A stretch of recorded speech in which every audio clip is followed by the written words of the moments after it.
Welcome to the No Show. My name's Andrea Edwards. And my name is Joe Augustin. Welcome to another Friday with us. A show that is ever so slightly trying to save the world, just one small news nugget at a time. Is that understanding it? Yeah. Just trying to grab it all together. There's so much going on, right? Trying to help people sort of focus on what matters. Because I'm in overwhelm. If I'm in overwhelm, I can imagine everybody else is completely screwed by what's going on in the world. Well, I think what it is if everyone knew what you knew, probably they would be in overwhelm. I think happily the world is a little bit less informed and therefore is in a slightly better state of calm. It's the principle that basically the U.S. I think applied to UFOs, right? Don't tell anyone anything. No one panics about it. Except this could be a much different time for us in a few years. We like to have conversations with various people to have different points of view as well. So as kind of a rule here, we're trying to get a guest to come in from outside of our world, so to speak. And our guest this time is an agile leadership coach, a top voice in LinkedIn for Singapore, and this subject as well, a published author with Penguin and one of the top 100 biggest voices in leadership. She joins us today. Chuan Jen, welcome to the show. Hi, Andrea. Hi, Joe. Nice to see you. A little bit about me. Yeah, definitely. Yeah. So, okay, I'm Singaporean, and there's one word that I always use to describe myself. That is a global coach. Why I say global? Global because I'm a global coach, but I'm a local person. So with my clients who are Singaporeans, we will lapse into Singlish very easily, but with very global clients, then using the right language at the right time. So I have one book coming up called Leaders People Love. It will be hitting stores on 5th December. My passion and my interest is how to help leaders be effective and relevant no matter how the context change. So that's what I do today. All right, show us the cover. Show you the cover? Yes, sure. Yeah. Leaders, People, Love. What a great title. Yeah. I hope you will get it. I hope you will get it. If you are in a state of overwhelm, perhaps some of the strategies in the book will give you some insights. Nice. Well, congratulations. And it's published through Penguin, which is no small feat, getting a publisher these days, because I think there's a lot of people trying to publish books. So well done. Congratulations and good luck with the launch. If you're in Singapore, what date is it that you're launching? 5th December. 5th of December. Yes. All right. Well, let us know and we'll share the news so other people can come. But thank you. Thanks for joining us. Thank you. My pleasure to be here. Cool. So shall we try and match last week's pace and get through a lot of news and still get to the theme and have a good discussion and be out before sunset? Yeah, absolutely. And hard stop for Chuan at 4:15. 3 for me. Okay. But yeah. All right. Cool. So we'll go through the quick takes. So the first thing is the red wine headache explained. So Joe, I know that doesn't mean anything to you. Chuan, do you like a glass of red wine? I don't drink as much. I mean, honestly, I think age is catching up. If I just have like half a glass, I'm a bit tipsy, so I avoid it right now. All right, so a cheap date then, right? Well, according to the University of California, a compound in red grapes can mess with how the body metabolizes alcohol, and it's an antioxidant or a flavonol called quercetin. I don't know how to pronounce it, but anyway, apparently Cabernets from the sunny Napa Valley contain high levels of it, and it's not just cheap wine, it's also the expensive wine. I prefer a Shiraz, so I'm okay. A title in The Guardian, there are no crops to celebrate. Climate crisis wipes out a way of life in Taiwan's mountains. So this is really severely impacting the indigenous tribes up in the mountains. One of the farmers, a 70-year-old, said there is nothing to harvest. They were all destroyed by typhoons, covered by landslides, and damaged by heavy rain. We can't celebrate anything. There are no crops to celebrate. So it's a very sad story. In CBS News, an estimated 1.1 million gallons of crude oil has leaked into the Gulf of Mexico near a pipeline off the coast of Louisiana. Officials are concerned about the oil's potential impact on endangered and threatened species, including whales and turtles. I'm very curious to see, like, if you look at the reporting of this, and I've read lots of different angles, whether or not this is going to be an eco-terrorism event. I wouldn't be surprised. In futurism, Twitter's CEO keeps getting texts from colleagues telling her to resign. So the CEO of X, Linda Yaccarino, I think that's how you say her name, her colleagues from the advertising industry have been privately advising her to jump ship to save herself following Musk's latest and perhaps worst bigoted outburst that saw him agreeing with Nazi talking points with the Great Replacement conspiracy theory. And this is all about apparently how Jews want to replace the whites by killing them. And, you know, we still have to deal with these things, right? A great environmental victory has always been claimed as our success in shrinking the ozone hole, but alarming news from New Zealand scientists suggests the ozone layer might not be recovering after all, with the problem exacerbated by bushfires, volcanic eruptions, and greenhouse gas emissions. As in Australia, I grew up in the years when the ozone hole was discovered, and you know you'll never feel heat like you can feel when there's a gap in the ozone. And if you have a teenager, you will probably be very, very happy to know that Omegle has now closed down. There's a story in the BBC which is talking about a lady who's anonymous, and she talks about how she closed it down and why, because she was basically a victim of a pedophile. I really highly recommend it. It's not a pleasant story, but it's going to impact other social media sites and their responsibility, because it's setting a very, very important precedent. So it's an important news story. And then finally, for the quick takes, Rosalind Carter died this week, aged 96. I'm sure her beloved husband, Jimmy, will follow soon after. But it's been lovely to see her honoured across the world for her deep commitment to society and service. So anything else that's been grabbing your attention in the news, guys? Well, I'll tell you what, last week, I think the last time we spoke about this, we mentioned something about Sam Altman being fired from OpenAI. Mm-hmm. Well, resume update, he's back at OpenAI again. It's been quite a flip-flop. After being at Microsoft. Oh yeah, no, it's very. I mean, it's a complicated thing. People have been talking about how things move back and forth, up and down, all that. And if you stand far away without some insider information, it looks like a really interesting ping pong game. And then with a little bit of information, you think, well, what a great move by Microsoft to take the CEO of OpenAI into their wings, you know, where they're doing things with AI. And then when you take an even closer look, you realize that, well, actually, Microsoft was one of the big investors of OpenAI, so they have a big influence on what happens in OpenAI anyway. And I guess maybe that clout and a few other active voices as well has also led to Altman being reinstated into the OpenAI, into OpenAI. Slightly different circumstances for now. He doesn't have a chair. He doesn't have a chair on the board, which he did have previously. That's a slight change in arrangements. But it also, of course, has led to a lot of other interesting things. As in, like, first of all, when a board, I guess, fires someone of significance, it usually thinks it can do that without affecting business continuity too much, right? And they massively underestimated the influence of Altman in the in that particular family. I think they were immediately after his sacking, there was a high level resignation, and I think almost en masse the teams were threatening to resign.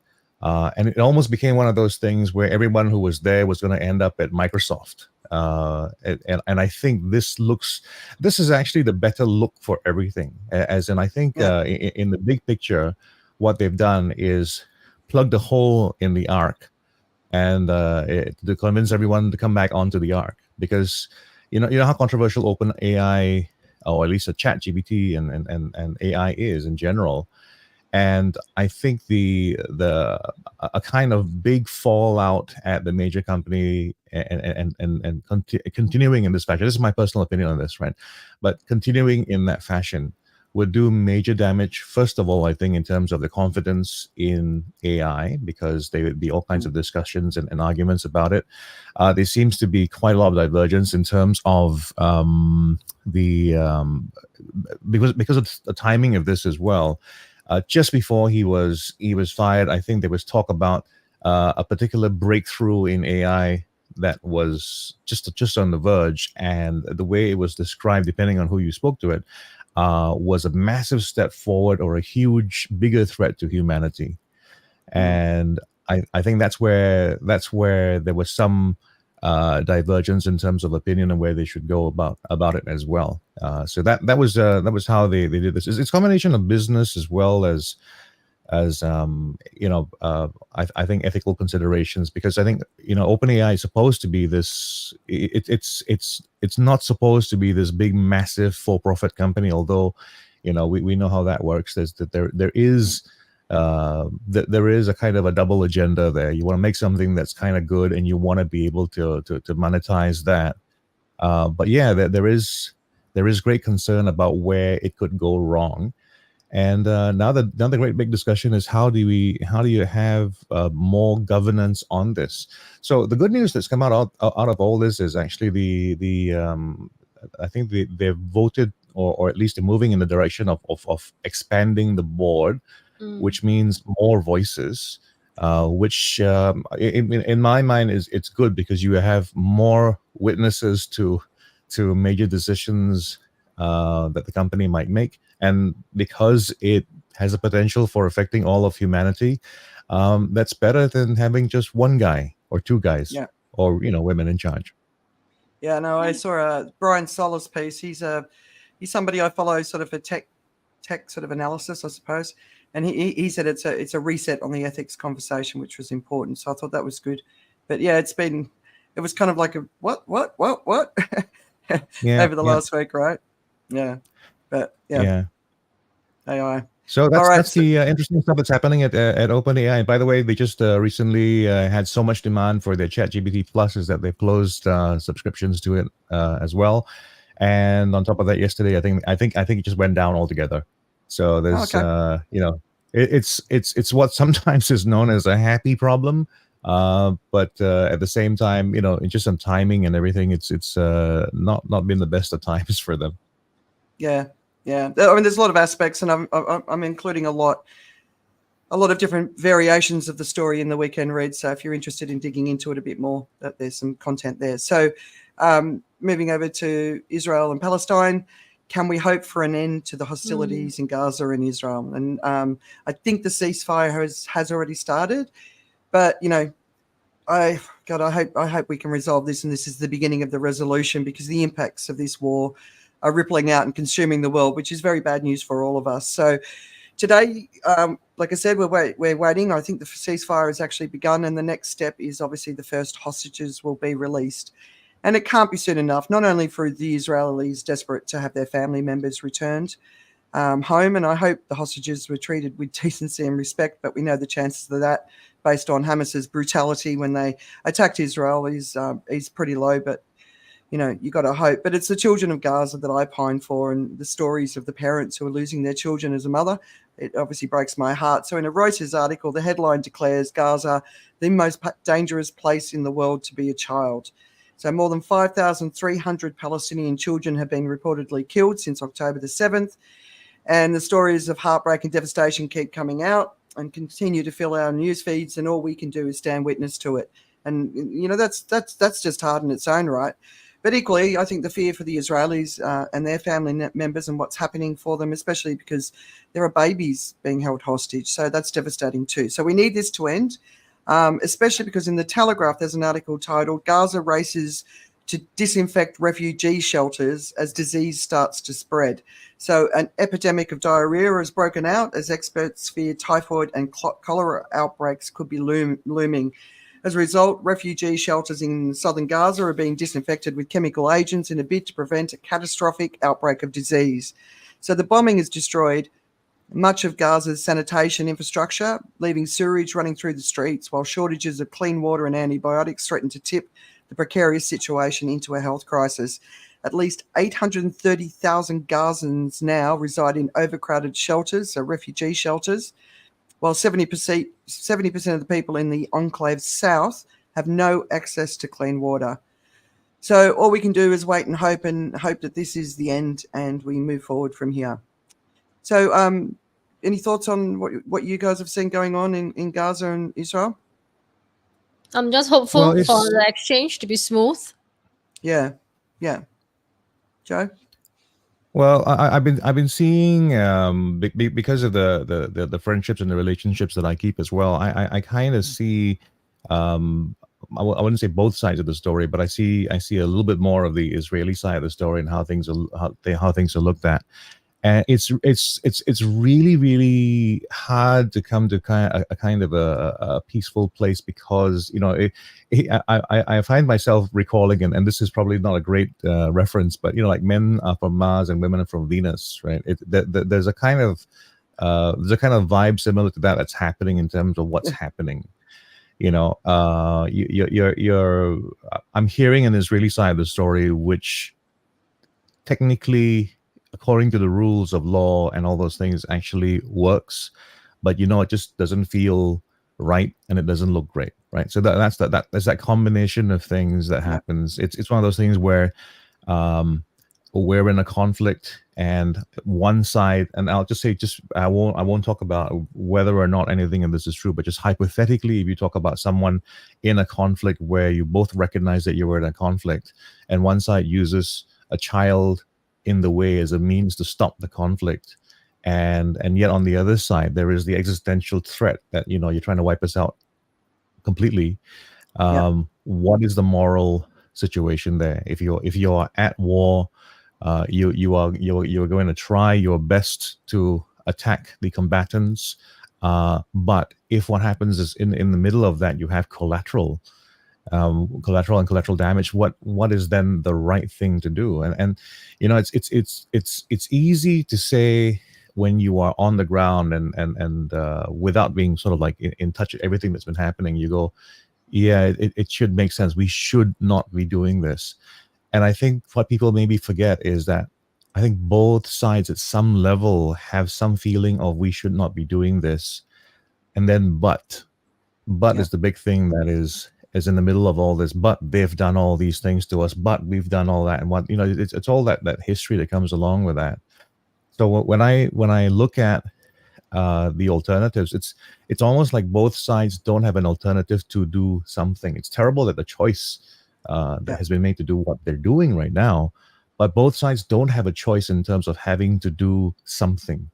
It's it's extreme and very disturbing, and it's also very hard to then stop and get perspective on it, right? It's the last time I think did I mention Fatal Attraction the last time on the show, and how the sequence of stories are very important. It's the same thing as well. This is it. It's a sense of what is actually happening on the ground, and what has happened to my family for the last 10 or 20 years.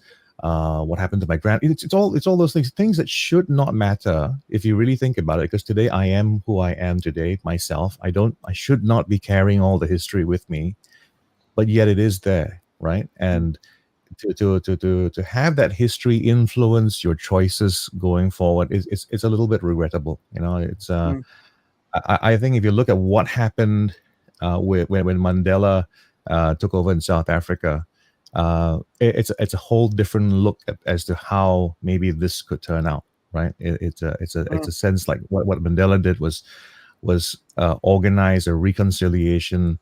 I can't remember what the name. I think it was a Forum Tribune or something like that. It was a reconciliation, right? And it was not about revenge. It was not about getting what was right to be done in view of all those different things. It was about trying to get back down to one thing, which is just how do you reconcile all of it? Can you come to terms with it? Last thing about this is, what happened with Germany and the Jews is what my friend was talking about as an example. Reconciliation did happen there. It's arguably gone pretty well. There's something happening in the reverse way now again, but for the most part, it's a possibility that comes from that. And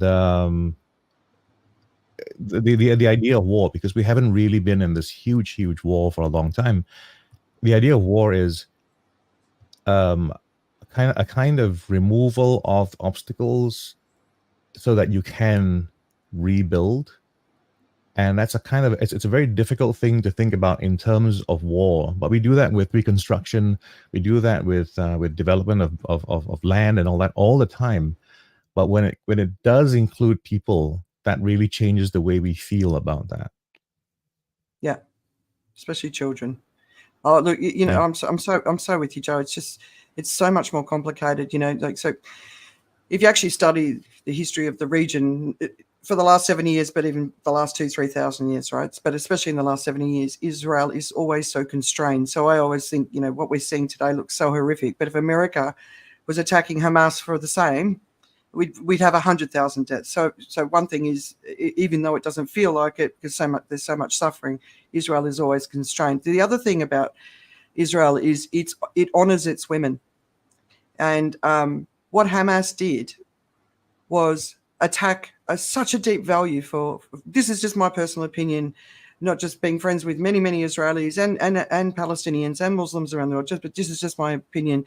Visiting the country, reading about it, they honor the women, and within the religion, it's actually one of the religions that honors women at the highest level compared to all the rest. That's why it was interesting to me, right? And what Hamas did is it attacked the women, children, elderly women, and we have no access to this information. Oh, it's out there if you want to go and see it. I personally don't want to see women being raped, or raped post-mortem. I don't want to see that. I don't want to see the brutality of it. None of us are looking at the brutality of what happened, and I think that's a really big, the whole country has come together united in outrage because that happened to their women. And that's another side of Israel that I don't think people really appreciate. But, it's not acceptable what happened to those people. It's not acceptable. And, from a Me Too movement perspective, Sheryl Sandberg's speaking up, and a lot of people are speaking up. Our friend Dali is speaking up. It's not okay for the women of Israel to have suffered what they suffered. And there's been a lot of silence on that front. But Israel is constrained and will bring this back as quickly as it can, because it knows it has to keep peace in the Middle East if it wants to assure its future, right? So it's complicated, and I'm sure a lot of people will listen and argue with what we're saying, but it's important. All right, let's move to Singapore. Chuan, it was PLSE Results Day, and you know that because you're a mother of a child who went through this burden. So first of all, you obviously need to explain what that is for those not in Singapore. But also, you published an article in the Straits Times where you were talking to parents about the idea of failure. So do you want to just sort of talk about what it is that which child went through it, and then talk about what your advice was to parents, because I think it would be relevant worldwide. And before you do that, can I just say something? I thought it was my dyslexia, but it's the PSLE, Andrea. So PSLE in Singapore stands for Primary School Leaving Examination. Yeah. Right. Sorry. There's an insider joke about PSLE is for parents. So they call it Parent School Leaving Examination, because come PSLE year, which is when our children turn 12, a lot of parents would sacrifice their career and take maybe 1 year no pay leave just to accompany the child through that 1 year. So in the Singapore's education system, like in many other countries, highly competitive, we are transitioning from a focus of academics to character building, discovering your interests, your passion, so that you discover a life worth living, right? Instead of just working and working. So, but I think it is very difficult for parents to shed that mindset. Okay, for the audience who don't know, I used to be an educator. I used to teach in school before I transitioned to do what I do today, helping leaders. And I see a lot of parallels between what is happening in school and what is happening in the workplace. So, for example, on Wednesday, when the PSLE results came out, all the parents were sitting in the hall, and they were giving lots of announcements, but nobody's paying attention to anything that was being said. We just want the results to be out, And once they started giving out the results, it was so frightening. You hear screaming, crying, and people rushing forward to get their papers. I was like, oh my God, would that be a stampede? Please let it be safe. It's really, really scary. And I mean, I have 3 boys, so this is my middle child. My eldest has already gone through PSLE. I have one more round to go. But I can see the kind of anxiety the children would have when they see the results. They look disappointed, and to be further enhanced by maybe screaming parents like, why did you get this lousy grade, you are such a failure, or, you know, those kind of criticism, which is not useful. And that's how I believe fear of failure starts. So my article in the Straits Times talked about the parallels between homes, schools, and workplaces. If your parents are perfectionistic, they expect you to achieve straight A results. And in the workplace, your manager will also berate you or criticize you for bad work. Then the fear of failure becomes very high and it becomes paralyzing.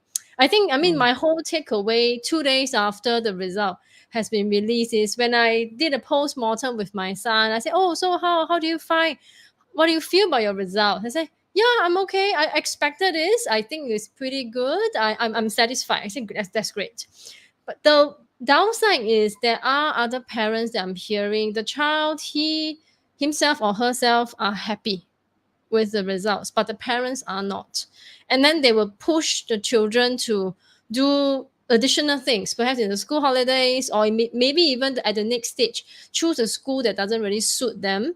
And this, in the whole idea of developing a person, the leadership development philosophy, it becomes an issue. Do we, as people of authority in a leadership position, aka parents, always make choices for our charges despite their dissatisfaction, or that they have articulated, I want to go to another school, but they force them to go to another school? What's the impact on people? So my general reflection is, I think in developing parents to be great leaders, there's still quite a bit of work. Yeah, right. It's as a non-Singaporean, I remember the, what is it, PSLE or whatever. I remember these little tiny children going to exams, and they were so small and they had such big furrowed brows, and I was like, "Oh, you poor little poppets." So because obviously growing up in Australia, I never had anything like that, but my husband's British and they do have that. And one of the things that always really struck me is a 12-year-old. They're 11 and 12, right? Hasn't always reached who they're going to be, and this is a point where the next stage of your life is decided. So the quality of the school that you go to next is based on the results of these exams. But I don't think I really sort of got into my stride until I was maybe 14 or 15. So if I grew up in the system, I would have been seen as a failure, and potentially could have believed I was a failure. And actually, all I needed was more time. So I was pleased to hear, Chuen, that you're saying that the system is starting to change, and the passion is starting to become more of a priority. So that's good news. Yes. Joe, did you go through the system? Well, I went through myself, no, but my family, yes. I had 4 children, and that's 4 times the PSLE. I know exactly what you're saying in terms of like all those signals that come to someone, and the thing is, where those signals come from is my thing, right? Because those signals actually don't come from the education system. You know, in terms of what the education system is trying to do, really, they're working very hard at the all schools are great schools. Every school is a good school principle. And if you look at the way schools are set up and management and development goes, it's not too far from the truth. And, for most of my kids, they went through their education going to a pretty good school. I had my last child sort of have a kind of a stumble, if you like, at the PSLE, did not quite do as well as she was hoping to do. And she found herself going to a school that she hadn't planned to go to, right? So it wasn't the same high-ranking school that she thought it was. It wasn't a bad school either. I mean, it was a pretty reputable school anyway, but just not the school that she was hoping to go for. And when she arrived there and began to do her stuff, she actually did much better than she would have if she was in one of the other, so to speak, top schools. And her self-esteem and everything, went up with that. Yeah. So one of the things that I resonate with Chen talking about is that, this leadership in parents, right? And that true leadership is actually about getting all the information so you become qualified as an expert to make decisions. The problem with Singapore parents in general is that they're non-qualified and they make decisions. And they have a mindset, follow my path, just follow me. Yeah, exactly. And it's across Asia too, right? And I probably even see it in Eastern European cultures as well. That real focus on the children's education, which is a wonderful thing.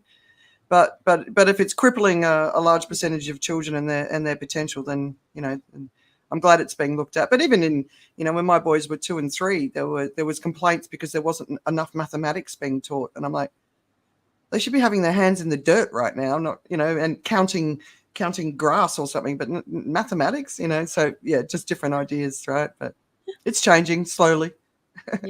Yeah. With the school environment, what is very important? I mean, again, I'm very proud to be a former educator. To be honest, every school is a good school. Every teacher is a good teacher. Every principal is a good principal. Yes, I believe in that. Of course, there are gaps that needs to be closed. With the changes happening at the secondary school level next year, where there's subject-based banding, is going out full steam now, which means every child will enroll in a subject at the level that he or she is suited for, which means that you are no longer restricted by the stream that you are supposedly entering. And to add on to what Joe was saying earlier, about amplifying their strengths. Like if you send a child to the right environment, just like every employee who enters the right working environment, they will grow. So there is a genius in every person. We're just waiting for the right leader to bring it out. We need that in parenting. We need that in leadership at the workplace, everywhere. Yeah. All right. So let's move on to fascism. Joe, we've had a couple of interesting. Some people might argue you didn't change the subject, but okay, yeah. But yeah, we've had some interesting things. I presume you're referring to the elections in Argentina, where there's something that. One. Oh yeah, okay. Well, first of all, what I have is what's happened in Argentina, where Javier Milei has won the presidential election. And to give you a sense about the kind of leader that's been led into or sort of voted into office, he's someone who has absolutely no experience in the kinds of things necessary to lead a country at a governmental level. So, and it's not even Donald Trump Mark II. There's so many have followed in the world so far. We can't really be surprised. But he's been elected, and he has. I think one of his famous campaigns was how he went on TV with a chainsaw to try to say basically he's going to cut up everything. So it's I want to say he's going to tear down the whole lot. He's going to exterminate inflation. It's a strong message in terms of what it intends to do. I would be happy to have someone come in with those intentions and the skills to do it as well. But I fear that he has not got those skills, but he definitely has the emotional support of the people to make that happen. I'm not going to pronounce this, as a visiting doctor, I'm not going to pronounce the situation in Argentina dead yet. But if he has a plan of some sort, which includes getting a lot of well-qualified, advisors and people to help with the wisdom and all that kind of stuff, there's a possibility that they can do something with this. I think a big part of any kind of organization, be it a country or not, moving forward and getting itself out of whatever situation it is a sense by the participants, the stakeholders, everyone involved, that they can do this, and this is the mission that we're on. So he's got that first part going, which is like, we're on this mission, we're going this way, but no one has any doubt that he doesn't have the tools in his toolbox to make that happen as yet. So what happens next, I don't know. But I'm hoping he will defy the trend around the world of people who get to power in such situations by doing the right thing and showing some wisdom and getting the right advisors to move Argentina forward, because they need the help. They really do. Yeah, I was reading a lot of the coverage. It was a vote of desperation. It's just been so hard and bad in Argentina for such a long time. So you kind of hear that, and you're like, you can't blame people, and it's not about mocking them, but you see the coverage of him, right, as a Mick Jagger lookalike, with his chainsaw, all that sort of stuff, right? Just when he announced he won, did you see him on stage bouncing around? It's crazy. And of course, the other shocking political situation this week was in Holland, where the far right party got the majority. It doesn't mean that this guy's going to be president or prime minister, whatever they have, because he's got to cooperate with other parties. But did you see anything about that one as well? So Holland's not the country that was expected to go right. No, I hadn't had time to read this article, but these articles. But yeah, it's what you were mentioning before several shows ago. You were talking about the rise of it, and I mean, listen, if if anyone's watching the show right now, wondering why you should watch the show, Andrea tends to be right about a lot of things ahead of time. So with this particular situation in Holland, you called it. You were right about where it was leading and how things are happening. I think we talked about it as well. It's circumstances that are often out of people's control, that people want to wrestle some control from, and they think, well, you know what, the environment is out of control, or the attitudes of people, they're out of control, and we need something to fix that. And it's a lot of times, I think it's the older set that's used to the idea that, you know what, the older people can do something about this, or there should be something that comes from a government level. What they do is they go like, okay, I respond to that message that says we can fix this. And so they have.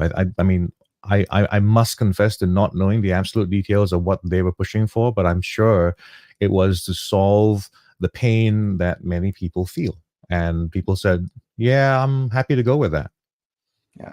Anti-Muslim rhetoric's a huge part of it. And, my next prediction is Marine Le Pen will be the new president of France based on what's happening right now. So, and it's the idea of the strong man, strong woman's going to come and save us in a time of hardship. And the reality is they're not going to save us. They're going to make it worse. So we need to be voting in the leaders who are the right people, who are going to collaborate with their societies to say, what's the problem? How do we fix it? So the whole Dutch thing started off with the way the government was treating the farmers. And it's like, just, there was a breakdown in communication. So as soon as you break down, so then the BBP party rised in Holland, and that's all farmer led. And, so it's all part of the story. So a lot of leaders are getting it wrong. And, we've got to come together and work out how to get it right. Or we'll go this way and it's worse. Yeah, these are very uncertain and unstable times. Through a lot of polls as well, as I talk about fake news, there's a lot of mistrust in government. So this is the time where businesses can rise and do what's right and set the example. Yeah. And I think Asia at the moment is it's a beacon of stability compared to the rest of the world. If you look at what's going on, it doesn't mean it's going to stay that way, but right up to this point, are you feeling that there's stability in this region? It's very hard to ask anyone who lives in Singapore if it feels like it's okay, right? I mean, because we have a false sense of reality. I think we travel around, in terms of a country, we travel around in the equivalent of what is something that's driven by an F1 driver. The skill level is high, the research is high, the development is high, the support is high, the investment is high. There is a lot going for Singapore, so much so that if there is some kind of a situation where there's an unexpected dent or whatever it is, it's all taken into account and fixed and moved forward, and we get out of it. So it's very hard to say that we in Singapore we have that kind of feeling. Having said that, I think Singapore's playing a more influential role now in Asia than it used to. It used to be that we tried to say, listen, hey, we'll just mind our own business. What I think Singapore is doing is in terms of its soft power and influence, it's helping the countries in the area go like, listen, cool, let's stay calm, right? I mean, I think that's something that is coming from us in that very calm, quiet, Singapore way, which is so yeah. I'm actually rambling on, but basically Singapore, I think, is one of the reasons why the region is able to be in this sort of state. Yeah, I absolutely agree. And if you think about Thailand, Myanmar. Myanmar's the one country I think in this region which we obviously know is not in a good state, but there's some interesting developments going on there, so keep an eye out for it. But China's an interesting case. We talked about China a little while ago, but Philippines is calm at the moment.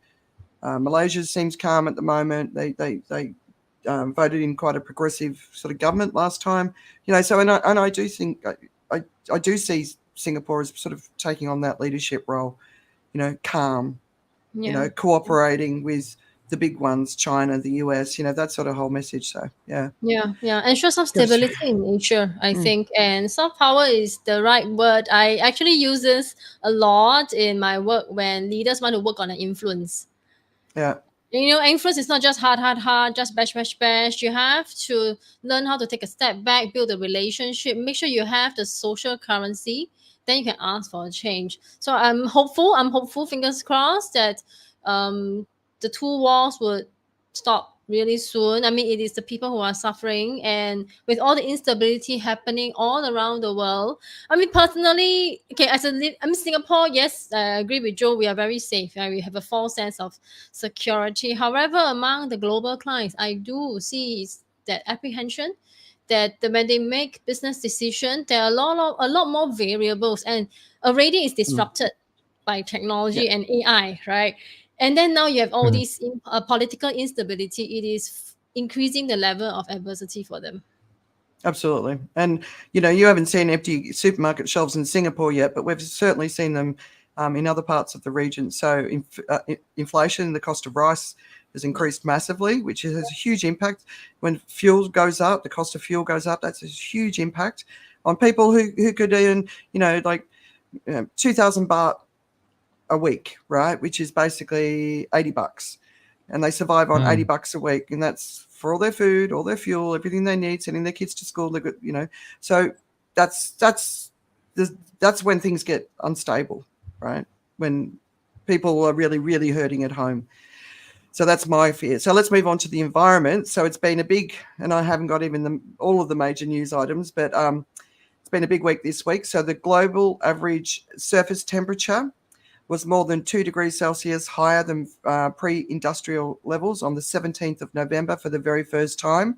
And then it continued on the 18th of November, so for the second day in a row. This is stunning news because it was not we were certainly not expecting to hit anywhere near this level of warming at this stage based on scientific predictions, only at the extreme end. But there's lots of discussions around it. And, of course, there's not always 100% consensus. Although when I see the arguments, basically people are saying it didn't hit 2, it hit 1.98 degrees Celsius warming. So I'm kind of like, close enough, right? But the bigger point is this does not mean that 2 degrees Celsius global warming is embedded. It's not a long-term trend yet. That typically can be over decades. So, but 2 degrees warming is serious. It's the end of the coral reefs, right? So we know it's serious. And so even an extended period over that before we go back could be very disastrous for all of us. So, there's an expectation that by February, March next year, we could be seeing 2.2 to 2.3 degrees global warming above pre-industrial levels. And that's when the ocean temperatures reach their maximum temperature for the year, which always happens at that time of year. And we are starting from a hot ocean, so we know that. But keep an eye on this story. Don't panic. It's going to get warmer in 2024. So 2023 is going to be the hottest year in 230 or 240,000 years. 2024 is going to be hotter because obviously El Nino is brewing. And if you look around the world, we've got some big stories. Perth is suffering an extended heat wave in Australia with its first extremely severe heat warning issued this week. And last weekend, and the reason we all know about it is Taylor Swift had to cancel one of her concerts in Rio after a fan died of heat stroke. That day, it was 58.5 degrees Celsius wet bulb temperature. So that's the feel-like temperature. And then the following night, it was 59.7 degrees Celsius. These are unbelievable temperatures. These are wet bulb temperatures, but it's unbelievable temperatures. Yep. And I can't believe many, many more people didn't die being out in that sort of hope. I'm hopeful that Taylor becomes an ally now, that we've seen video of her on stage where she was struggling to breathe because she's seen and felt the impacts herself and she could make a massive difference. So a lot of people are talking to her on social media saying, hey, Taylor, Not everyone's been kind, of course, but I think it's an opportunity. The other big climate news that came out was a report by Oxfam, Climate Equality, a Planet for the 99%. Media coverage is obviously focusing on the 1% in this of polluters. And here's just one example of a headline. 12 billionaires, climate emissions outpollute 2.1 million homes, right? So private jets, luxury super yachts, luxury mansions, you name it. It's all being discussed in the media, but it's the political power they have as well as the investments that they make, which actually contribute more massively to emissions. So here's my issue with this coverage. Yes, this group are making outsized contributions to the climate crisis with their personal emissions, and it's beyond time we addressed it. Extreme inequality is a huge issue, and it's got to be tackled. But we are also responsible for what's going on. There are 3.8 billion middle-class people in the world, which is expected to grow to 4.8 billion by 2030. So 12 billionaires compared to 3.8 or 4.8 billion. There's a lot of people involved in this, right? So the mega wealthy, they're not buying so much fast fashion that we can see it from space, right? Because in landfills in northern Chile, there are these landfills that are full of fast fashion waste. They might own the fast fashion companies, but we're buying from them. And we're buying from them in such huge quantities that we're polluting our earth, right? The mega wealthy are obviously eating the luxuries that our land, our oceans, our rivers can provide. No question about that. But the crash of our marine life and aquatic life is not because of them. It's because we've got 3.8 billion other people able to eat it too. Same goes for red meat. Same goes for chicken. Same goes for the deforestation and the phosphorus pollution and everything else that comes with us eating more and more meat. So yes, they might own the businesses creating this destruction, but we are buying from them, and we are part of a massive problem, and we need to get our consumption down by a massive level, by like 75% reduction in how much emissions create, how much waste we create, if we really want to see an end to it. So I get a bit annoyed by the coverage that goes on at the moment, because it's really like, you guys are responsible.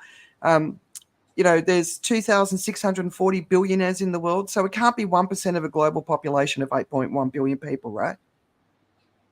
That just doesn't make any sense. It's 0.00001. So the rest of us have got something to do. So when you read those headlines, also remember there's a lot of people who are doing something that they shouldn't be doing right now, and we should all be paying attention to our own contribution to the crisis. And if 3.8 billion people act and change how we live, then we might actually have a chance of solving the problem that we face. All right, there's my little rant for the day, because I've been a bit annoyed by that one. Jen, you want to respond to that? I've got some thoughts as well, but Well, I think, this level of emission, like how we are killing the earth, right? There's definitely a lot that we can do. Okay, I can only speak about my experience in Singapore. I think our recycling efforts are so behind, and the one-time use plastics and everything, but it's so embedded in our lifestyles as well. And it's really difficult to start making changes. But I wonder, with this current El Nino effect persisting, I was like cross-checking. Oh my God, 2024 is going to be hotter than 2023. I'm a bit worried, honestly. Mm-hmm. And I'm like, okay, what will be the moment where everyone, every single person would decide that they need to do something differently and change their life habits and stop this trend? That's my take. Yeah. Joe?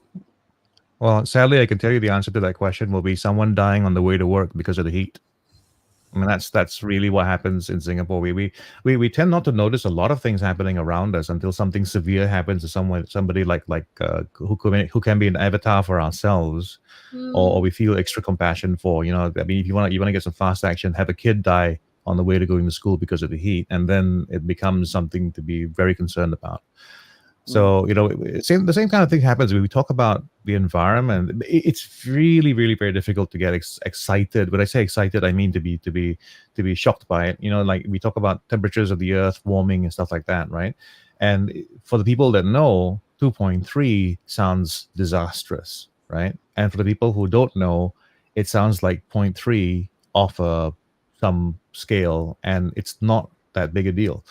The thing is, it is huge. So yeah, it's going to take that kind of thing. It's going to take the proximity thing. It's going to take the kind of thing that basically has helped in terms of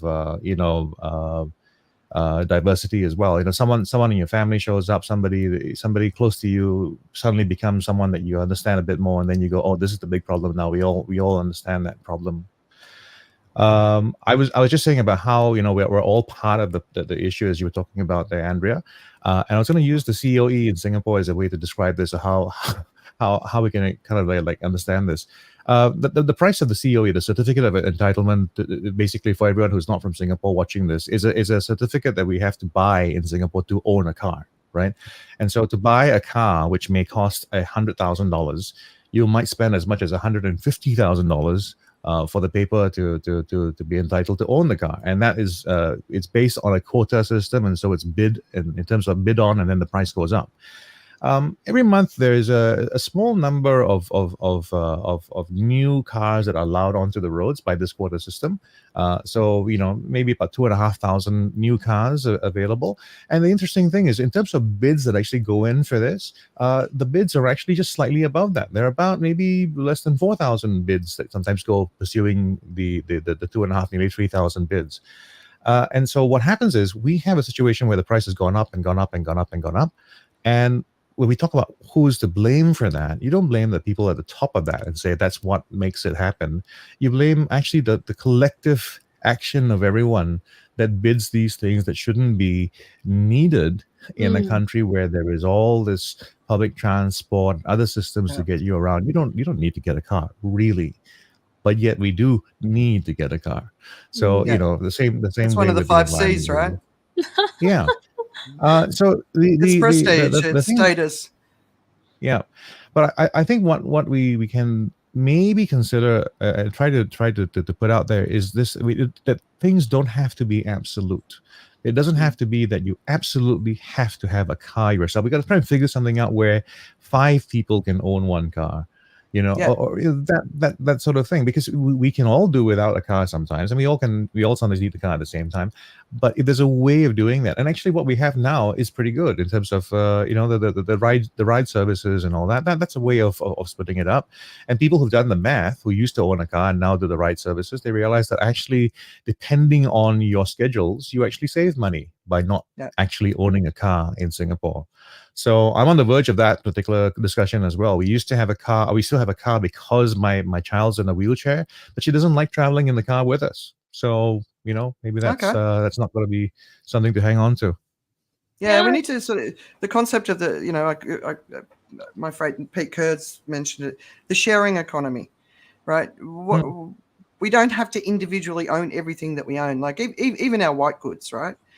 We don't need to own a washing machine and a dryer that sits not going in our homes every day. Why don't we just, that more centralization of access to those sort of facilities, and, car, you don't need a car, especially in a place like Singapore. We need a car where we are. We can't live without a car here. It's not set up for that. So there's places where you can't be without one, but if you can be without one. And then if you get the cars off the road, what are you going to do to the environment to green it up so the urban heat effect isn't so severe, right? So, getting rid of the roads. I know Singapore's been building roads for years and years and years, but, can we get rid of the roads and put green there? And, the green corridors, which Singapore's also famous for. But, we've got a lot of work to do, and we need to do it quickly now. Yeah. I'm quite excited about the net zero initiative. Actually, is forcing organizations to take action. Whether they are greenwashing or not, that's another topic. But as long as we are all progressively reducing our carbon footprint, I think it will go a long way. Just as long as it's by 2030 and not 2050. So we've only got 6 years really to do it. Yeah. All right, Jen, there's another story. It's not climate change, but it is environmental. The 2%. Do you want to share it? Yeah, Our last one for the day. Sure. So this is an article in Common Dreams. The title is Why 2% is the Most Dangerous Number No One is Talking About. And 2%, if we think about it, is so tiny, right? So small. Why should we care about it? But listen on. So like this year, like Andrea was saying, this is the hottest year in 200 plus years. Next year will be even hotter. And 240,000 240,000 years. Yeah. years. Oh my goodness. Oh my goodness. No wonder I feel really roasted every single day. and I mean there are all these things happening in the background. They don't get enough attention. But like habits, we compound. It's the small actions that make the difference. So same as climate change and things that are happening in the environment. It's the small actions that make the difference. And in this article, they talked about the chemicals that are used in a lot of our products have now made its way into everything in our environment, in our water, in our soil, everything. And these things come from plastics, pesticide, the solvent, fire retardants, and chemicals used in our cooking.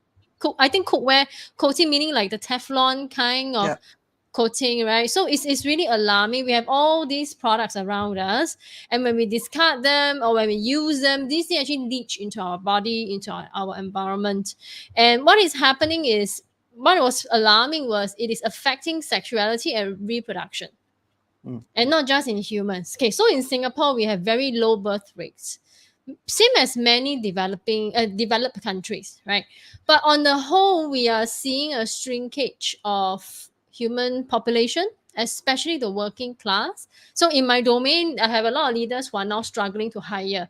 So if you think about it in the long term, people are just not producing enough offsprings to fill all the headcount, all the gaps, but it's not only affecting reproduction in human beings, but also in animal species as well. So one of the things they spoke about was about the drop in insect biomass.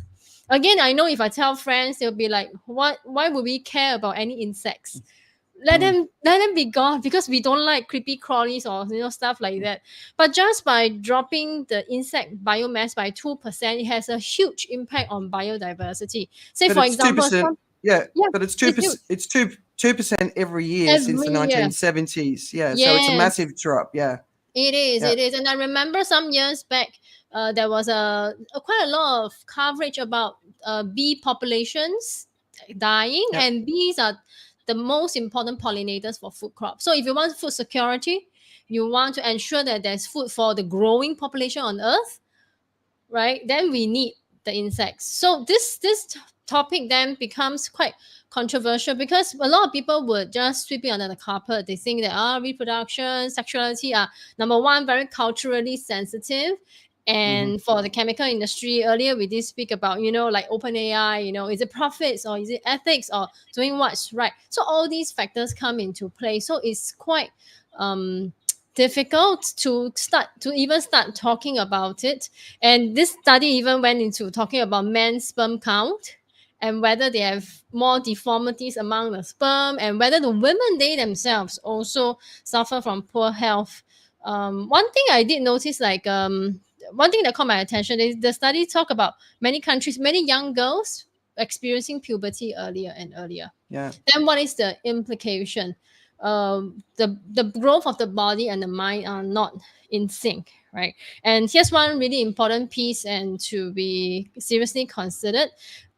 For our environmental chemicals, it may be affecting gender identity and sexual preference, right? So while gender orientation may not be good or bad, but they would arguably on the rise. It's such trends are on the rise, right? And we as a society is becoming more open-minded towards accepting people, however they present themselves in terms of gender, right? So this is happening to both all the life form on Earth. So my take is, if I ask myself, can I make a total reset of my lifestyle and stop using products that will leach chemical into our system? I'm really not sure.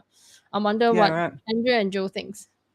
Yeah, I started on this a long time ago. So the other thing that I found this a really fascinating article too. So the other thing it said is they're expecting human male fertility to basically get to zero by 2060.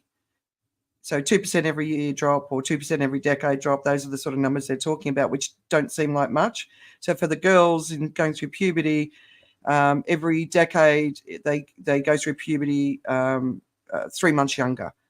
So you sort of see, 6, 7, 8-year-old girls going through puberty, which is terrible thing for a young girl to go through in this society.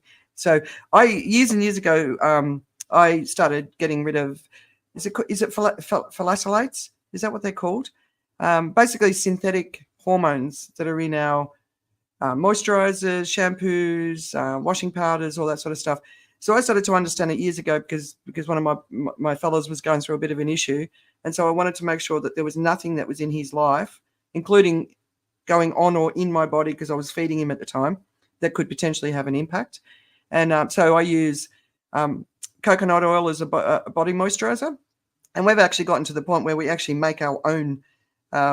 We get coconut milk, and then if you put it in the fridge for a few days, you take it out and you can strain the actual oil out of it, so it's homemade. So we're just doing everything we can to just find where you can get products that have got no chemical hormones. That's the issue. That's the big issue. And we take, women take the pill, or men take whatever they take for whatever, what's it called, the blue pill that men take for, it all goes through our body and it gets washed out into the environment, right? And that's what we're dealing with now after decades and decades of this stuff going into the environment. And now we're starting to see we'd actually to be turning us all sterile. So we might not have to worry about human society in the future. We might not have one. I just had a horrible picture of a whole bunch of fish swimming around with hard-ons. Nice. I can't see who this is, but thank you for joining us. What about you, Joe? I'm always someone who I lean very heavily into economics and how economics works and how it is basically the allocation of resources naturally or unnaturally, right? And I think nature has a way of doing it, and in terms of how things happen, right? So before man intervened, there were volcanoes. Before you react badly to this, right? It really is about the environment around us changing. Sometimes we cause it, sometimes it's caused by other stuff. A meteorite comes in, it changes the environment completely, right? So this is kind of a market force at work. I mean, it really is about how things are coming in and changing, and it's moving. And we tend to say, well, you know what, all this is terrible, right?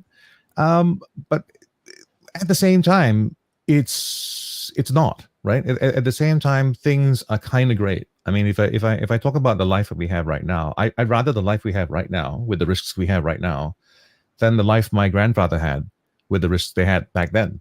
Right. I mean, I really do. And I'm sure that goes back generation after generation. We are not living as smart as we can, definitely. But, you know what I'm getting at? I do sometimes feel that we end up in this thing. We go like, oh, this is everything is terrible. Yeah, there's some things that I kind of like that. I'm trying to stop, as Andrea has noticed as well. I'm sure I've not shown up on the show drinking water out of a plastic bottle for quite a while.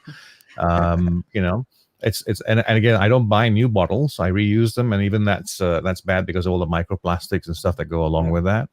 But you know what? There's something along the way where I've come as far as I have where I am as I am right now, and I'm going to have to make some better choices moving forward. And I think everybody else has to do that as well. And globally, I think that's what we also sometimes need to look at and go like, well, I've come this far, but we can also make some kind of change. And I think the calculations that people make, which is counter to this, is they tend to go like, well, I've come this far, therefore I'm already across the line. There's no point changing it, right? It's and that's sometimes you hear that with smokers, especially, right? I mean, look, I've been smoking all my life. How much of a change it's going to be if I stop now? Kind of makes sense, but at the same time, it's all about this, like the idea of our carbon footprints, right? I mean, a concept created by the polluters themselves to try to wrestle the argument back in their favor. But we tend to go, I can't do anything about this as long as I'm putting down footprints. And I saw a talk by, I can't remember the speaker who came up with this idea, but he talked about handprints and what you can do while simultaneously, if you're still putting down footprints because of whatever you do, you can still do something about it that goes in the opposite direction as well. So you can be simultaneously guilty of the footprints, but using your hands, you're also doing something about it. And that's basically what we do when when I guess we clean up a beach, right? I mean, it's we're trying to use our hands to erase the footprints that somebody else left behind. Yeah. Yeah, I in some ways I kind of think of it. I suppose, if you look at the London in the 1800s, and you see the city sort of with smoke all over it, and the people living in that city, they didn't know any different. So they'd all grew up and they had short lifespans because they were all sucking in pollution, right? So it's kind of like what Delhi's been going through recently. You couldn't see it, so it's not an issue. So the problem with a lot of what we're dealing with is we can't see it, but we can see the waste in the ocean. So Grant Axe Rawlinson, he in the little red donkey went from Phuket to across the Bay of Bengal to Sri Lanka, and he needed to he was asked to put a tag where there was rubbish, and he said there was rubbish every single step of the way, so you couldn't tag it, right? I was going to say tag the whole thing. Yeah, exactly. We have a massive, massive, massive waste crisis on our hands, and people who are conscious of what's going on in the world, I will sit with them and they'll drink out of plastic cups, they'll drink out of, plastic bottles, they'll take a plastic bag, and it's like, no, you know what's going on, so you got to stop making that decision. You can't accept it. We have to change it, and it's the early adopters. We're doing the hard work to work out the solutions for the alternatives that are not bad.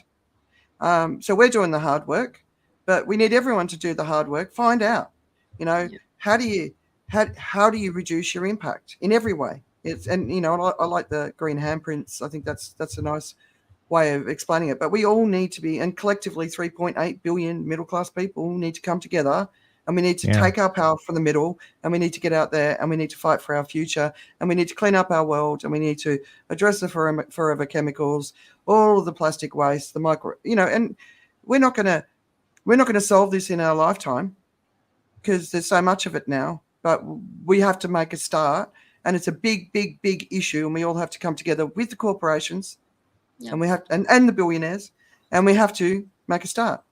And we're not making a start. That's the issue. We're not making a start. There's people cleaning up the beaches. They're making a start. But the waste that I collect, so everything I collect from the beach, I try and get as much as I can to go to somewhere where they can use it. But a whole bunch of it goes back into the rubbish bin. So I'm probably picking it up off the beach again, right?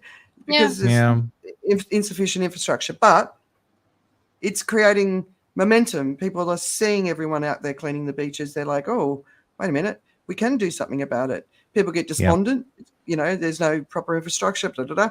Doesn't matter. Keep going. So the people who are making the start are the people that you should be supporting right now, because it's really hard to be sitting in that position when the rest of the world's just carrying on. Like I said to you, Joe, recently, can you stop with the plastic bottle, please? Right? But we've got a relationship where I can say that. The majority of people, I can't say that to them because they'd be insulted and offended, right? But if you have a plastic water bottle in my presence, then are you listening to what I'm saying? Are you understanding what I'm sacrificing? Are you understanding how hard I'm working? Do you know what I mean? So we've all got to just do as much as we can, but we've got to work harder. We've got to work harder, and that means we've got to work harder. We've got to spend less time doing stuff that doesn't matter. Here's a thought. Coming up, festive season, right? If we can all buy one less presents, or at best, or even better, don't buy anything, because consumerism is the problem as well. We are buying so many things off the shelf and then throwing them away, and they take hundreds of years to break down. That's adding to that carbon footprint. Absolutely. No Christmas crackers with all those little plastic things inside. None of it. Just experiences. For quality gifts, 60% of the gifts get thrown away, put in the drawer to re-gift, or they get given to charity, and the charities half the time don't even want those sort of stupid things, right? So we've got a massive lack of success anyway, and it's let's go back and remember what Christmas is supposed to be about. If you're a Christian, right? 2.3 billion Christians in the world, and there'll be more than that celebrating Christmas. So that's a lot to dump on a planet in a single day. So absolutely agree. And we've got all the sales coming up now. If you don't need it, don't buy it. You hear these interviews. I'm buying a new TV. I don't need one, but it's a sale, so I'm going to buy one. No, just don't buy it. Don't buy it. You Yeah. don't By need the it. way, Don't buy Andrea, it. I think the war against Christmas crackers has been won. People that realize how bad they are, just in Are terms they? of quality. Yeah. God, I hope so. This. Well, speaking of sacrifices, Chen Chen, I know you have to be out at 4:15, so I'm going to vote that we give you the time from here on. If you want something you had to get off your chest before we say goodbye, take Yeah. the time and do it, man. Right. Especially. Well, Can go we ahead. do? Can we focus on the theme? You know, things are hotting up. Yeah. How to cool down. So, Yeah. any thoughts that you've got that you could contribute to that? Yeah. I notice stress level is very high. And come this season, okay, actually for me as well, and I find that when the general system is always very busy trying to push for results, you just got it in your DNA, you just can't slow down, and that sense of overwhelm, burnout is really, really high. It's not just the environment, so I think our human spirit is also taking a beating. So in this period, I always have to work with clients, because this is where the performance conversations are also happening, and then they are retrospective, thinking about what they can do differently and do better. So my take is always focus on the right things, the right and easy things, right? Invest, for example, your time, your energy on things that will fulfill you, and don't lose sight of it. It's the small things that we miss. It's like that 2%, that the Common Dreams article that I was talking about. It's the small things that we miss out, and we think, oh, it's okay. We will come back to it another day. But you may realize that you may not have another day. So for leaders who are dealing with a lot of stress, please take care of yourself. I think, okay, like yesterday I had a client, and he hasn't gone for a holiday for a long time, or even taken leave for a long time, and he said, no, the company will fall apart. I said, are you sure? Are you sure the company will fall apart? We have to realize that we are just one person, right? And in the spirit of the festive season, it is our family that will see that we are working so hard, right? The putting the extra hours, they are the one who will see and pay the price, right, for our absence. So I think taking care of ourselves, not let tempers flare. Like earlier when I spoke about PSLE and the impact of fear of failure on people, that is my research topic for my doctorate program as well, because I'm so intrigued by it, because it's so prevalent. It's like everywhere. And I think for the leaders to make a difference in this field, for sure you have to be grounded. You cannot be in the reactive mode, right? So the sense of overwhelm has to come down. So my advice, focus on the small things and do them every single day. Yeah, nice. I think next time we see you, we're going to call you Dr. CC. When you graduate. That will be another 2-3 years. I think 3 years. Let's give it 3 years. Okay. Probably will be done. Good for you. Yeah. Especially as a mother of 3, and they're still quite young. So doing a doctorate's no easy feat, right? It is. I appreciate the school very much. I appreciate my classmates. So I think that goes back to the point, right? You never do anything alone. If you're going to go into a doctorate study and you're going to close off yourself from the rest of the world, it's not going to work. But if you tap on people, so we actually set up something called a brain trust. This concept came from Pixel's brain trust. So if you have psychological safety with your classmates who are all researching different things, and you give each other permission to give honest feedback, constructive feedback, you will improve. And I'm really seeing the effect. I'm really happy to be part of this part of this program. Good for you. Yeah. I mean, I think what you describe, I mean, it's very common for the clients I meet as well. They walk in with the illusion, like for instance, someone comes up with a PhD, right? The illusion is there is the great climber of the mountain, and they did it themselves. It was a whole thing, achieved on their own. When the illusion, when the reality is, it takes a team. So I think the example I gave someone the other day was, you think about the ultimate example, so to speak, of someone who's doing it on their own is Bear Grylls, and he has a team. I don't know Bear Grylls, but I know the name, but I don't know why I don't Grylls, know him. Bear, he's always out in the world solo surviving. He's always showing you how to live in the world. Yeah, right. Yeah, that's why I know him. Right? Yeah, okay. Yeah. Yeah. All of those people at the front, those big names. What's his guy, Stephen? The guy that does the CEO talks. What's his name, Stephen? You listen to his podcast.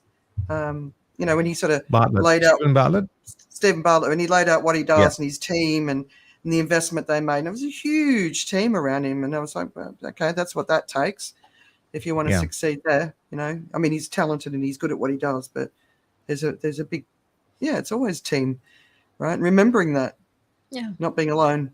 No man's an island, right? I think it's really true.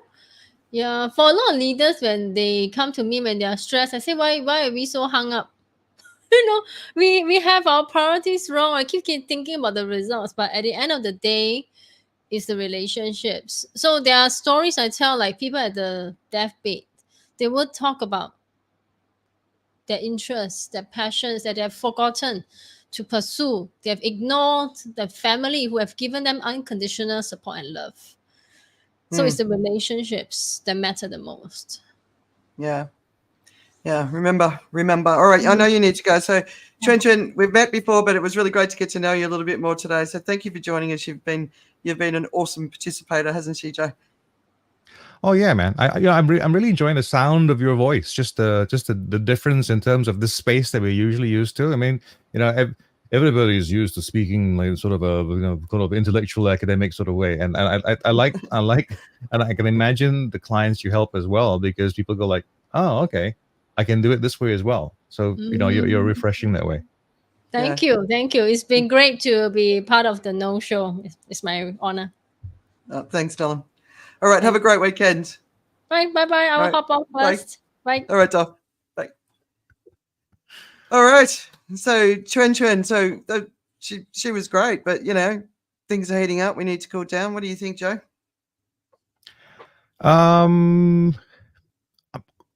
think this, as much as it seems like it's a moment that we're speaking about right now, I can almost imagine this was happening all the time. There's always been a time before when everything was just like it's all going to pot. This is the worst it's going to be. It's terrible. If we keep going this way, it's going to be terrible, right?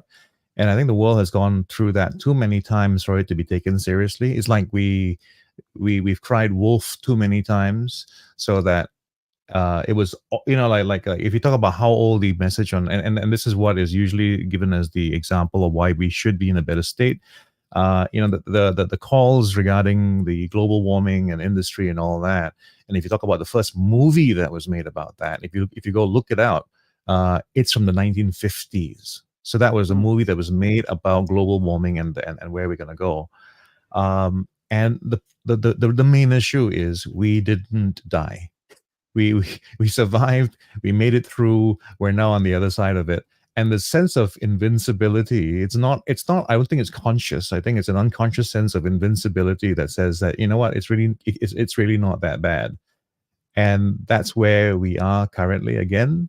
And the truth for me is, as much as it looks the worst it could ever get, part of me also goes, I still don't know what is that next step going to be. So mine's a very pragmatic sort of thing, and irritating to those I'm sure who are saying that no, this is really serious. This is really the end right now.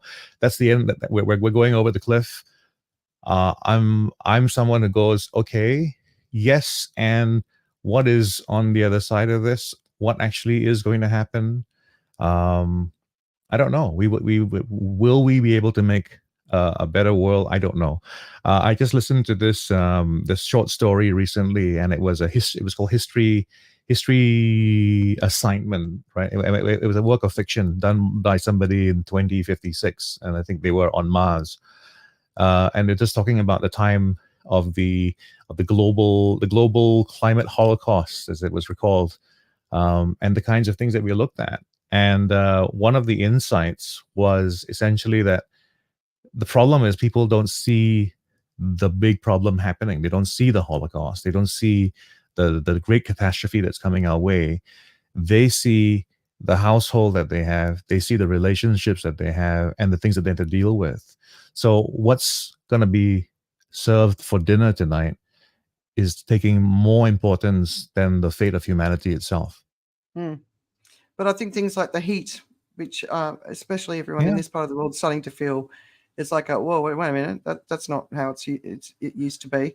But it's interesting. So when you sort of say we've been through this before and we've survived, yes, we've been through poly crisis before, which is when there's lots of intersecting big things happening at the same time.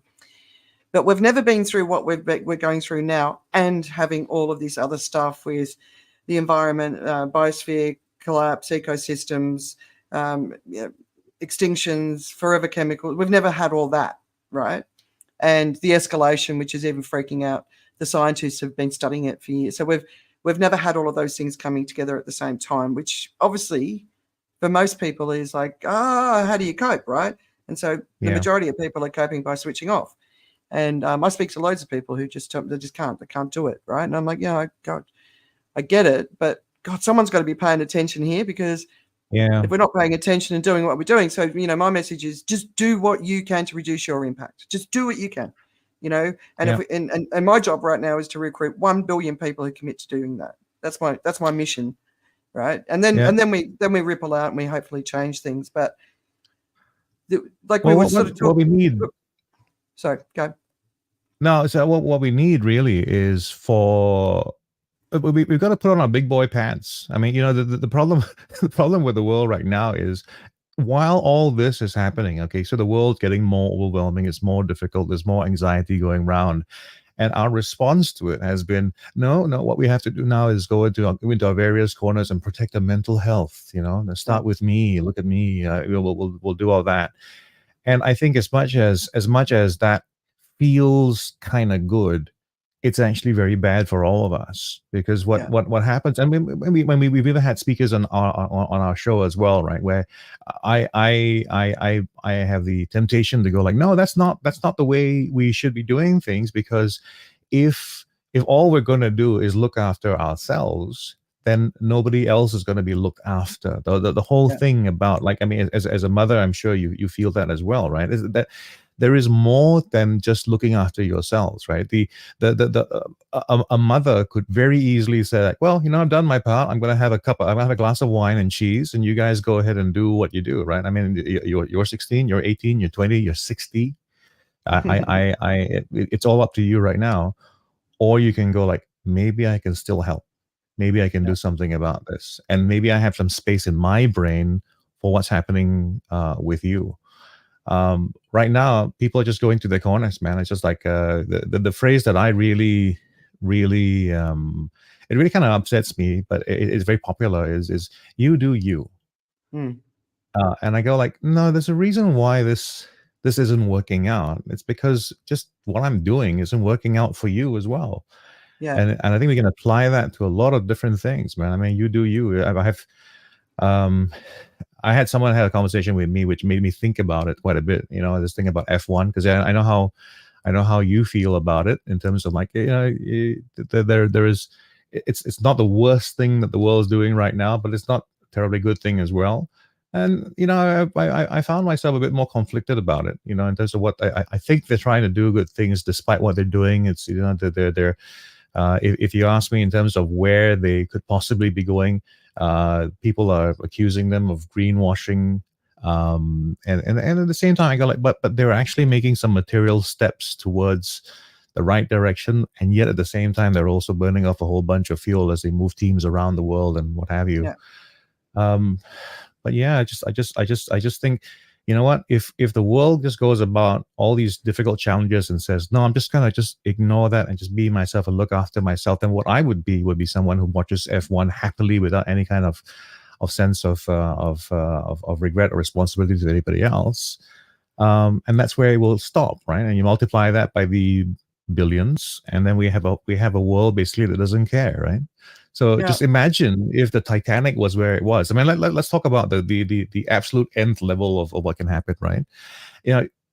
People on the Titanic had to realize that the Titanic was going down so that there would be as many survivors as they actually had. The one of the problems that have come up in emergency situations or dire situations is, I think I can't remember the name of the flight now, but there was a flight where there was a catastrophe. It really was. The roof of the whole plane had come off, and they were landed, and people stayed in their seats, right? and then later the plane caught fire, and then these people died, right? And they would have survived had they done something about it in those dire circumstances as well, right? And what I think we need to program ourselves is a kind of sense of like, okay, something can be done, something must be done. We don't always have to be looking around at who else is doing it, because we can do something about this. Yeah. We are social animals, which makes us really very strong and also susceptible, because social animals will die. If we do, we will die en masse. We will all make a common mistake together because everybody else was doing it. Yeah.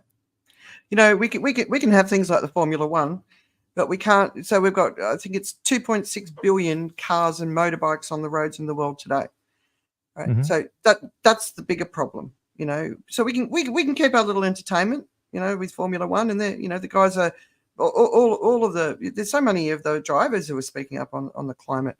You know, Taylor Swift's Eros tour, I'm sure that's created a massive amount of emissions, but it's also created a massive amount of joy in the world for her fans. So is that a priority, or is it, you know, like we're buying more clothes than we've ever bought, we're wearing them less than we ever have, and then we're throwing them out before they even wear out, you know, or they're so cheap they fall apart, right? That would have much more of an impact than cancelling Taylor Swift because of her emissions from her tours, right? So I think we've just got to be a little bit more sort of like, we've got to do massive contraction of how we live on the world. But the poorest people need space to expand so that they can have air conditioning, they can have electricity so their children can be educated, you know, all that sort of stuff, right? So it's just about one side, the big massive drop on one side, and it is a sacrifice that has to be made, but you just got to start somewhere, and it takes time, and if you could do that, and then talk about it with your community, talk about it on social media, inspire other people to do it, you know, do plant-based burgers at a barbecue in Australia and see if you can get people to enjoy a plant-based meat versus the Australians eat an extraordinary amount of meat, right? Well, it's deforesting the Amazon.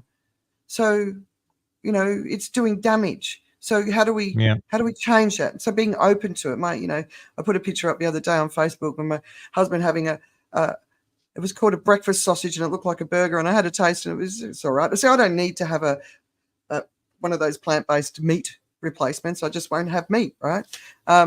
But he enjoyed it, and it got more comments than, I mean, I'll put something serious up talking about the environment, but Steve standing there, a man standing there with a box of plant-based meat, got much more attention. But, you know, like, I was proud of him for giving it a go, and, you know, and just everyone, just do what you can and as much as you can and share it with everyone and bring your family on board.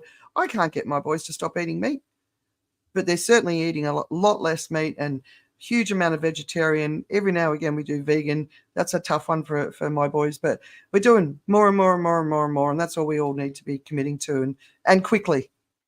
Like and get out into the community and make it green. You know, the regeneration of our land, animal wildlife regeneration, our oceans. You know, we've really got to focus on that. So anyone who's not working, I think, you know, Joe, a wonderful opportunity right now is anybody who's not working or hates their job. Go out. The government should set up a universal basic income and pay anyone who's willing to be part of regenerating the land that they live on. And obviously for the indigenous communities of those lands should lead it. But get out there and let's get that program happening, because we need it desperately. We need it so desperately, you know, because that's, you know, seeing what's happening in the Amazon at the moment with that drought, that's really kind of, so we've got to go hard now, and everyone's got to be doing it and contributing however they can, and supporting the poorest people in the world to rise up, you know? Yeah. Well, and on that rebellious note, should we round up the show? Yes, indeed. So what's distracting you at the moment? Well, I've been going quite wide on a few things. One is I am getting more attached to a group in Singapore that does stand-up comedy. So I'm Nice. attending their events. I mean, look, the chances that it spreads or the news really leaks from this particular podcast is relatively low. So I'll tell you what it is as it's happening. They've appointed me as kind of an ambassador for them. So, I shall be announcing my ambassadorship at some point, and I'm sure people Nice. will find that funny, hopefully. But yeah, so I'm coaching comedians who want to be coached, because not all of them want to find out about how to be funnier, but those that want to sit at the table with me and we talk about stuff and we work it out. They seem to be enjoying it. And speaking of working it out, if you're interested in the process that professional comedians actually use to get good at it, check out the Working It Out podcast. So it's Working It Out with Mike Birbiglia. And he's quite a famous and successful comedian, and what he does is he has other comedians come on and they work out material together. So some not exclusively just working out how to make a joke funnier, but it's just very interesting to see how that particular process happens. And if you're interested in being funnier, well, try to figure out or learn from the professionals how they kind of work things out so that they make it funnier. Yeah, I think you're going to find great joy in being an ambassador for those guys and working with them. I think, yeah. But, yeah, I mean, and it's important to find joyful things, like, because when you're sitting in the seriousness of life all the time, it's good to remember to go out there and find the simple joys. That's something I've been trying to work out lately. Just not just through TV, but through other means, because it is serious. Yeah, well, the thing about the business of comedy is that it's like everything that is serious, it actually is kind of serious behind the scenes. So like comedy, while it's about being funny, when you break it down and you do it's seeing how the sausage is made, right? It's really sometimes not as fun as that. And it's emotionally, I would say, quite stressful, because comedy it really is walking into it's like walking into a war zone without a bulletproof vest. If you're doing good stand-up, that's what you should be doing. So you're trying out stuff that really is on the edge of can't work. Yeah. If it doesn't work, you take a bullet. And the idea is to go like, well, do I want to come back and do that again? And if I do, then you start getting the calluses that make you good as a stand-up comedian.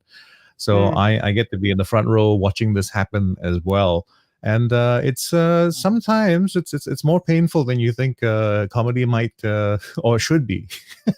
I'm a big fan of comedy. I've been getting into audiobooks at long last, and one is called Losing Our Religion, and it's a evangelical preacher in the US who came out fairly early anti-Trump from a moral and values perspective and got basically cancelled because of it.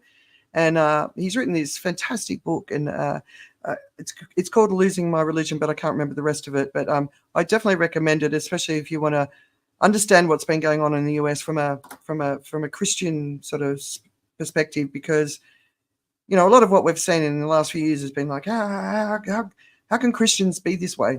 When it's anti-migrant, not taking care of your neighbors, all the philosophies around the sort of fundamentals of what a Christian is, and we've seen the contradiction and how people accept that, and you're kind of like, well, what's going on? But The Crown new season, the first 4 episodes are out, and of course this is the Diana bit where she dies and Dodie in that story, which is getting some interesting perspective. But I just enjoy it as a yarn. I was in London at the time when she died, and it was a very powerful moment. It stopped the world for a significant period of time. People were in shock, right? Yeah. But the other one is Charlotte, or Queen Charlotte, and it's the Queen in Bridgerton. It's her story. And, my husband was falling asleep, and I was just smiling because I confront so much serious stuff all the time. I need the light stuff sometimes too. So if you haven't watched it, Charlotte is it's a really cool story.